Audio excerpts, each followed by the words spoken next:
Hey everyone, Marvel just released new Black Widow footage that's filled with Easter eggs, references, and stuff that you might have missed, which I am happy to explain to you here on Screen Crush.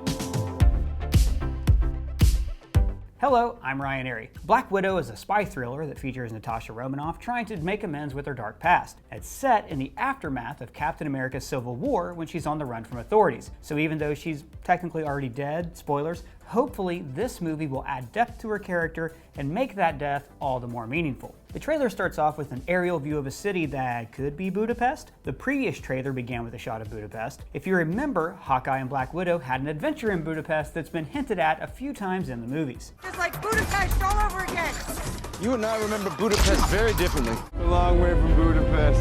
What I find interesting here is that in the center, there's a woman in a black suit laying on a mattress aiming a sniper rifle. Now this footage matches up with this shot from later in the trailer. Now I don't think this is Natasha because the suit's shoulder pad seems to match the other Black Widow we see perched on a rooftop. Now this could be a flashback with Natasha leading the team, or it could be set in the movie's main timeline. This trailer takes place in several different eras, but they cut the scenes together to make it seem like they're all happening at once. So it's a bit of a challenge to piece it all together, but we're gonna try. We see more of the sequence from the first trailer where Natasha is tracking down her former fellow widow, Yelena Belova. In the comics, she was trained to kill Natasha and take her place as the Black Widow. But in the MCU, Black Widow is a training program, not just a code name for one person. Natasha and Yelena were both trained in the Red Room. This program has existed at least since the 1940s because we see glimpses of it in the Peggy Carter TV series. Natasha left the Widows when Clint persuaded her to join S.H.I.E.L.D. Agent Barton was sent to kill me. He made a different call.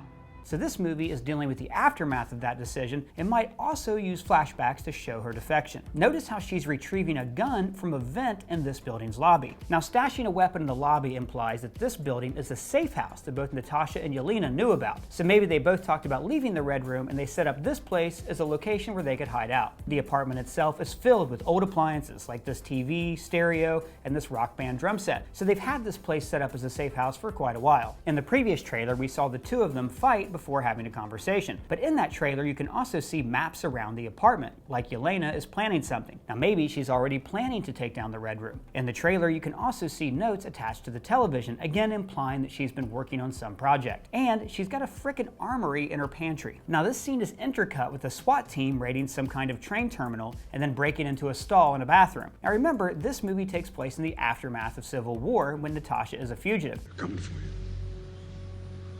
I'm not the one that needs to watch their back. So this shows the authorities in an English-speaking country trying and failing to capture her. Back to Yelena's apartment, where a squad of Black Widows burst through the ceiling, kicking off a chase that goes across rooftops and through the street. This might even be the same chase that involves this armored truck. Now in this sequence, the villain Taskmaster pops out of the hatch. He's normally a Captain America villain whose superpower is copying his opponent's fighting styles. But he's been repurposed for this movie with a new secret identity that I'll explain in just a second. So Natasha and Yelena, two former Black Widows, have decided to bring down the whole program and they need help. This is where David Harbour's character comes in. He's playing the Red Guardian, who was the Soviet Captain America. Now notice how he's fat and out of shape, just like all of the rooms are dusty and filled with obsolete technology. This is because they're fighting an old battle against the remnants of Cold War intelligence. It's a great way to visually show that they're fighting against their past.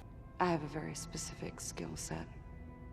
I didn't care who I used it for or on. So David Harbour is locked up, again, another Cold War remnant put on ice. Now notice he has prison tattoos, which in Russia all have very intricate personal meanings. Now notice here he has what looks like the Kremlin on his chest, which could symbolize his former loyalty to the government that's now imprisoned him. This sequence where the two of them are wearing white stealth suits is most likely them breaking Red Guardian out of jail so he can help them take down the Red Room. They actually collapse the prison with an avalanche from a well-placed rocket into a mountain. Now it looks like Rachel Weisz's character, Melina Vostokov, is flying this helicopter, and afterwards they retreat to her home. In the comics, she used to be a Black Widow before becoming the Russian supervillain Iron Maiden. Iron Maiden? Excellent! Now I'm guessing she has a similar origin in this movie as a kind of older mentor figure to Natasha and Yelena. They're sitting down to a traditional Russian meal complete with vodka. Now there's also several shots of Natasha wearing a new Black Widow suit, except I think this is actually her old Black Widow suit and it only appears in flashbacks. Now we see her wearing the suit when she's diving off some sort of collapsing airship, typical MCU. Then she's standing around wreckage as a motorcade pulls up. Now this is the same motorcade from the first trailer, which was conveying a de-aged William Hurt as Thunderbolt Ross. Now, she doesn't seem to be bothered about a government motorcade approaching. That implies that she's not on the run from Ross at this point. So what if this is a flashback to Widow defecting and leaving the Red Room? I have no place in the world. Now, this could be snippets of the original Budapest mission, which shows her meeting Ross for the first time. This could contrast her present-day relationship with Ross when he's chasing her across the globe. Supporting this theory is the Hungarian writing on this truck behind Ross. There's more evidence to support this. We also see her wearing the armor here when she's fighting her fellow Widows. Now notice she has red stingers. Tony Stark added blue stingers to her suit in Age of Ultron. So what if these red weapons were part of her original Widow's suit? But also in the previous trailer, she meets a mysterious figure in this office. Now, there's a few things to notice here. One, that the room is filled with old, obsolete technology, implying this could be a flashback. Two, there are 16 maps on the screen, roughly the same number of Widows that we see training. But also, see these windows? They're the same windows from this Red Stinger fight against the Widows. So this could be Natasha defecting and having to fight her way out of this huge airborne facility. Then it crashes and she thinks the program is eradicated, but then the Red Room rises from the ashes to come after her. Regimes fall every day.